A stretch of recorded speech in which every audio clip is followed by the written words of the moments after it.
Bismillahirrahmanirrahim. Assalamualaikum warahmatullahi wabarakatuh. Dan salam sejahtera.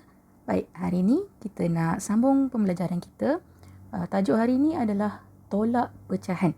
Baik, sebelum kita mulakan, ada satu konsep dalam tolak pecahan yang kamu kena faham dulu ya, sebelum cikgu teruskan dengan contoh-contoh soalan dalam tolak pecahan. Baik, jadi dalam tolak pecahan yang kamu kena faham, apabila ada pecahan yang cuma nombor bulat sahaja, contoh 1.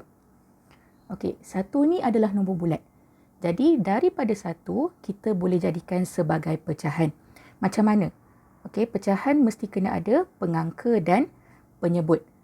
Okey, jadi apa pengangka, apa penyebutnya? Jadi untuk nilai 1, okey, jadi kalau ada gambar kalau cikgu buat satu gambar rajah, contohlah, okey, ada satu petak. 1 ini merujuk kepada semua bahagian. Okey, jadi bila dia kata semua bahagian, maknanya tak kisahlah sama ada pecahan itu per 2 dipecahkan kepada 3, kepada 4 ataupun kepada 5 atau apa sahaja, kita boleh jadikan sebagai 1. Jadi 1 ini mestilah ada pengangka dan penyebut yang sama. Okey, pengangka dan penyebut yang sama.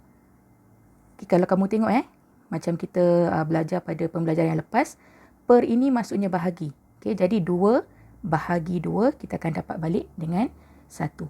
Okey, itu kalau per 2. Kalau cikgu buat pecah lagi, ada 4 bahagian. Sama juga, 4 per 4. Pengangka, penyebut sama untuk jadikan 1. Sama juga, tak kisah, katalah 20 per 20. Okey, tetap akan sama. Pengangka dan penyebut yang sama akan dapat 1. Okey, kalau tadi kita tengok contoh nombor bulat 1, kali ni kita nak tengok kalau nombor bulat yang lain pula. Boleh tak kita nak jadikan pecahan? Okey, jadi jawapannya boleh. Okey, contoh cikgu ambil nombor bulat 2. Macam mana nak jadikan pecahan? Sama macam tadi, bila cikgu terangkan, bila kita ada nombor bulat, dia boleh menjadi apa sahaja penyebutnya bergantung kepada soalan. Okey, bergantung kepada soalan. Baik, contoh 2. Katalah cikgu nak buat per 3 lah contoh. Okey, per 3. Okey, jadi macam mana kita nak dapatkan pengangkanya?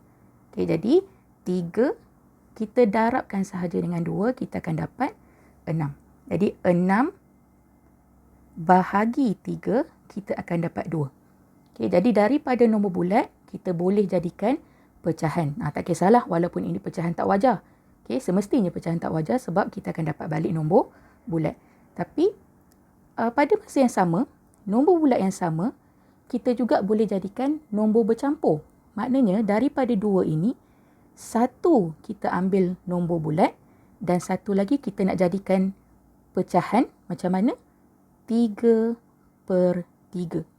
Okey, kenapa? Sebab 3 per 3 ini, okey, yang ini ini nilai dia adalah 1. Jadi 1 tambah 1, kita akan dapat 2 balik. Okey, sekali lagi, tak semestinya penyebut 3. Apa-apa sahaja penyebut pun boleh, asalkan pengangkanya mempunyai nombor yang sama. Okey, untuk dapatkan balik nilai 1. Baik, lagi satu contoh. Katalah kalau tadi 2 kita ambil 9 lah contoh. Okey, 9. Macam mana kita nak jadikan 9 ini satu nombor bulat? Okey. Kenapa cikgu ajar benda ni? Sebab benda ni sangat penting bila kita nak buat tajuk tolak pecahan nanti untuk menyenangkan kita. Okey, katalah kita pilih pengangka 5. Okey, kita nak pilih pengangka 5. Macam mana nak jadikan 9 ini sebagai pengangka 5? Kalau kita tak nak apa-apa nombor bulat di bahagian hadapan, kita darabkan sahaja. 5 darab 9, kita akan dapat 45. Baik, kita buat samakan. 45 bahagi 5, kita akan dapat semula 9. Tapi, nombor bulat yang sama, kalau kita nak jadikan nombor bercampur. Okay, sekali lagi cikgu tegaskan, kita nak buat benda ini sebab benda ini, konsep ini boleh digunakan semasa tolak pecahan sebentar lagi. Okay, kalau macam ni macam mana? Kita boleh jadikan, kita ambil satu sahaja. Okay, kita tolak 1 dari sini jadi 8. Kemana hilangnya 1 ini? 1 ini kita akan jadikan pecahan. Apa penyebutnya? Kalau tadi 5, ini pun akan jadi 5. Macam mana dengan pengangka? Betul, pengangka mestilah sama dengan penyebut. Kenapa kena sama? Bila sama, barulah dia akan dapat nilai 1 tadi. Jadi 8, 5 per 5 sebenarnya nilainya adalah sama dengan 9. Sebab 5 per 5 ini adalah 1. Okay, bila pengangka dan penyebut sama, nilainya adalah 1. Sebabkan ini adalah 8, jadi kita jumlahkanlah. Dapat semula 9. Okay, jadi konsep ini sangat penting untuk kita buat pecahan, tolak pecahan sebentar lagi.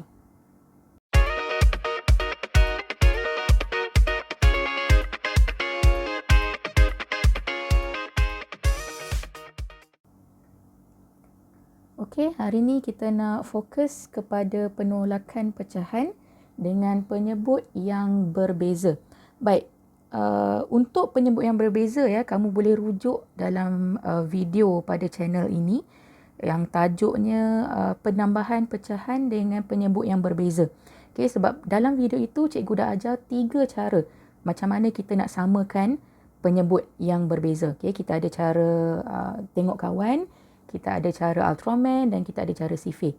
Okay, jadi kamu kena rujuk nota itu dulu sebelum kamu boleh selesaikan penolakan pecahan dengan penyebut yang berbeza. Okay, jadi contoh kita terus buat ya. Kita terus buat. Contoh kita ada 1 per 2 tolak 1 per 8.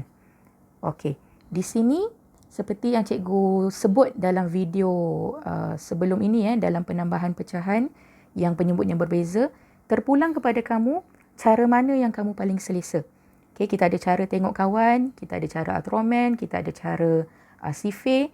Jadi tengoklah yang mana kamu selesa, kamu gunakan cara itu. Okay, jadi untuk contoh ini cikgu nak guna cara tengok kawan. Maksudnya kita nak tengok 2 boleh tak jadi 8? Okey, boleh. Okay, dengan menggunakan cara darab 4. Kalau di bawah darab 4, jadi pengangka pun kena darab 4.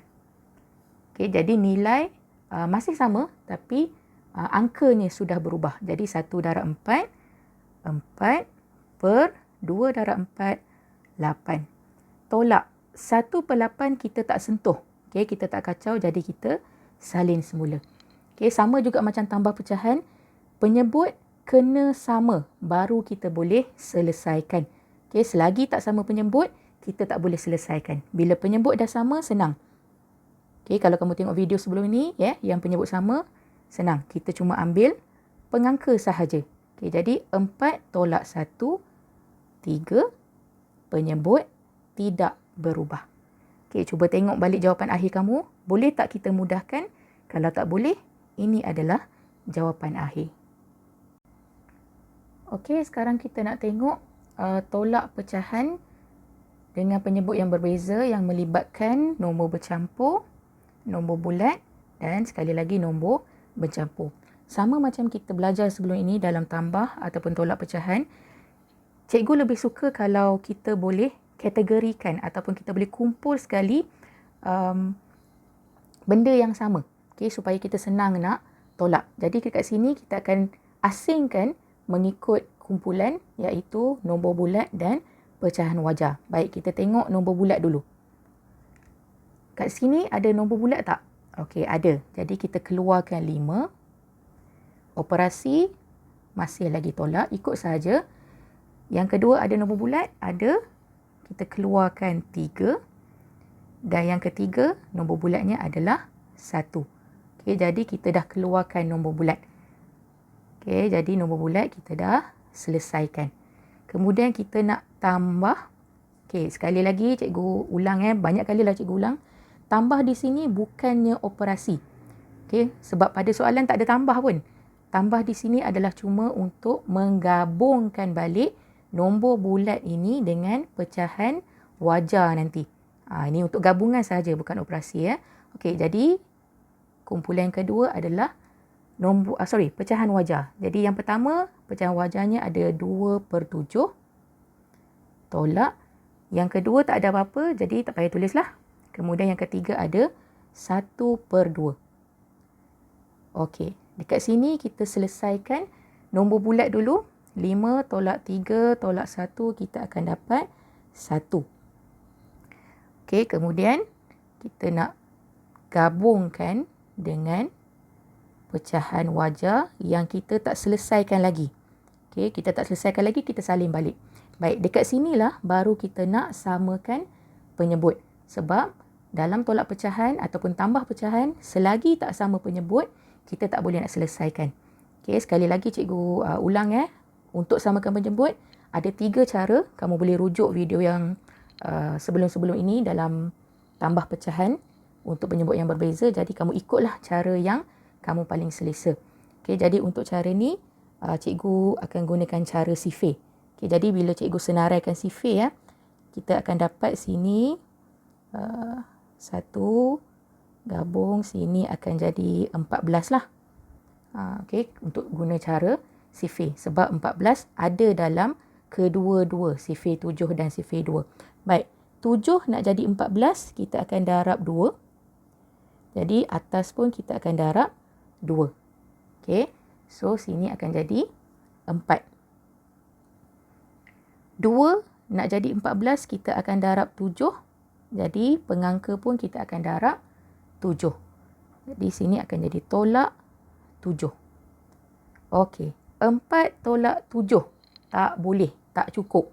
Jadi apa kita nak buat? Sama macam tolak biasa.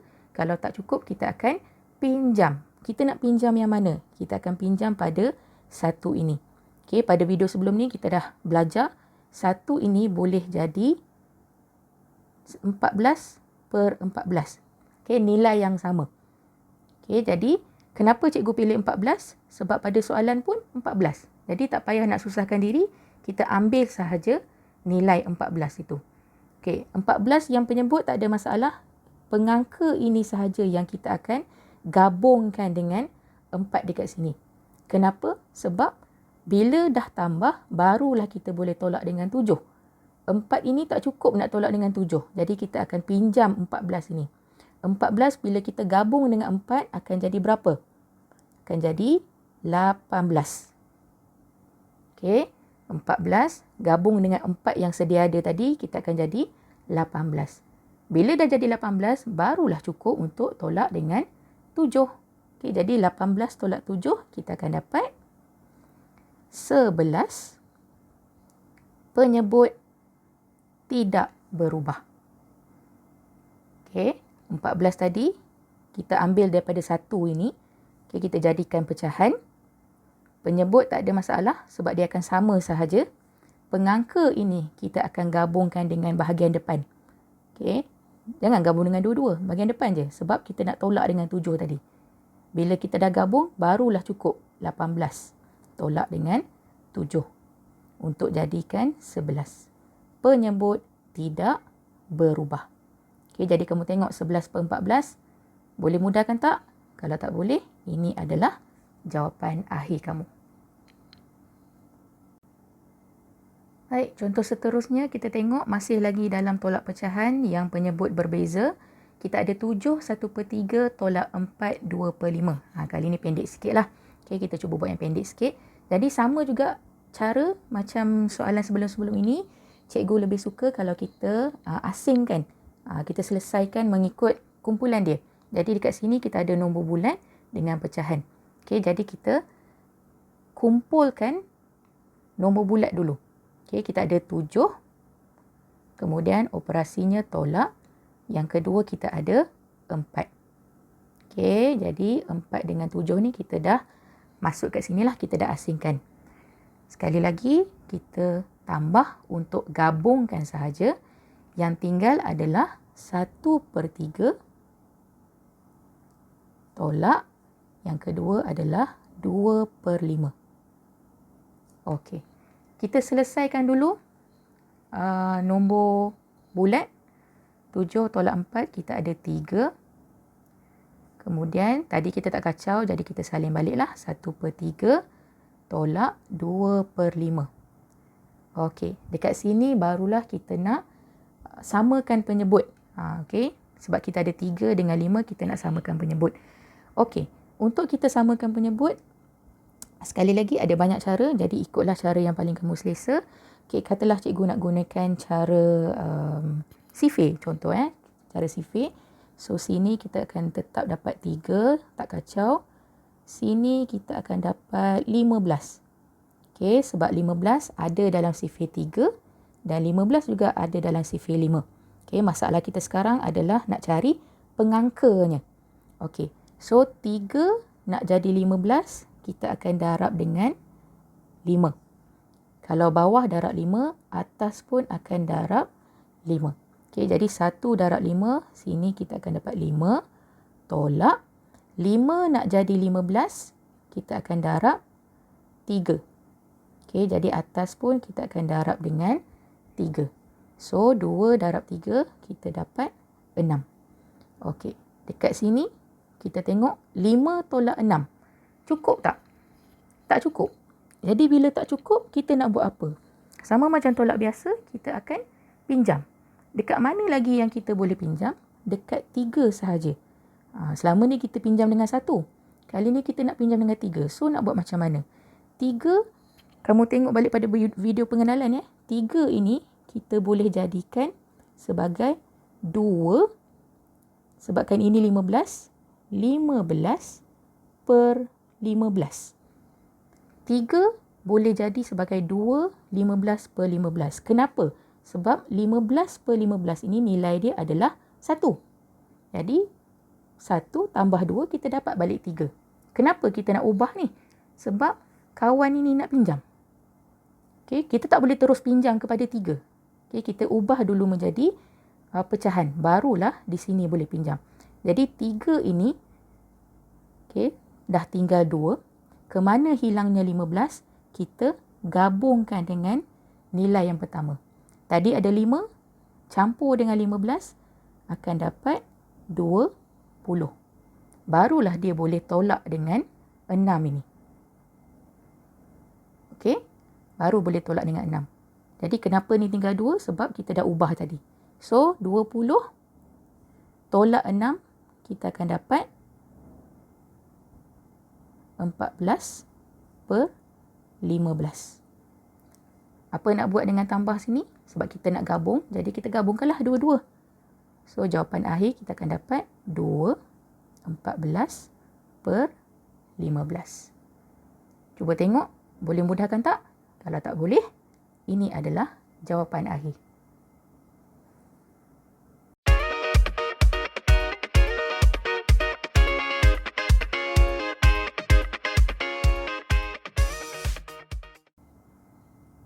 Okey, cikgu harap kamu boleh faham dengan pembelajaran kita pada hari ini. Kalau tak faham, tak apa. Cuba tengok semula video ini berulang kali sehingga kamu faham. Dan jangan risau, kita akan tetap review balik tajuk ini selepas sekolah dibuka, selepas PKP nantilah. Okey, jadi sebagai rumusan dalam penolakan pecahan, sama ada penyebut yang sama ataupun penyebut yang berbeza, cuma kamu kena faham satu konsep bahawa nombor bulat kita boleh jadikan sebagai pecahan wajar. Okey, macam mana? Pengangka dan penyebut mestilah sama. Okey, tak kisah macam mana pun, yang penting penyebut dan pengangka mestilah sama. Okey, sama juga kalau nombor bulat yang lebih daripada 1. Okey, kita boleh jadikan contoh 2, 9 per 9, 2, 5 per 5 ataupun 2, 2 per 2. Okey, yang penting kamu faham bahawa ini adalah nilai yang sama dengan nombor bulat yang diberi. Okey, konsep ini sangat penting bila kamu nak tolak pecahan, terutamanya yang melibatkan peminjaman. Okey, bila kamu nak pinjam, konsep ini sangat penting. Okey, jadi cikgu harap kamu boleh rujuk balik apa yang kita belajar hari ini untuk menjawab latihan-latihan yang akan diberi nanti, dan insya-Allah kita jumpa lagi dalam pembelajaran yang seterusnya. Assalamualaikum dan salam sejahtera.